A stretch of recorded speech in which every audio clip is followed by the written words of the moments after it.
Stop doing SAT percent problems the long way. You can solve a lot of them in your head way faster. No long setup, no calculator panic, just one simple hack. The trick starts with 10% because 10% is just moving the decimal one place to the left. Once you have 10%, 5% is easy. It's just half of that number. Now you can build other percentages from chunks. 15% is 10% plus 5%.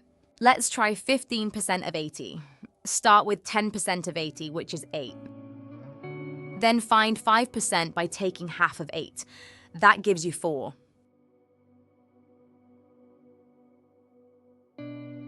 Add the chunks together. 8 plus 4 equals 12, so 15% of 80 is 12. Now let's level up with 35% of 60. First, find 10%, which is 6.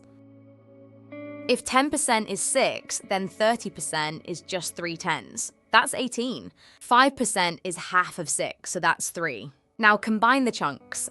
18 plus 3 equals 21, so 35% of 60 is 21.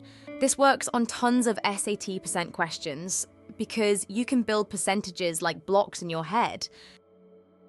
25% is 10 plus 10 plus 5. 40% is 4 tens. 45% is 4 tens plus 5. You don't need to memorize a bunch of separate tricks. You just recombine the same chunks. So on test day, skip the slow method. Find 10%, find 5%, and build the answer from there. The more you practice this, the faster percent problems start to feel almost automatic. That's how you trade calculator dependence for mental math confidence.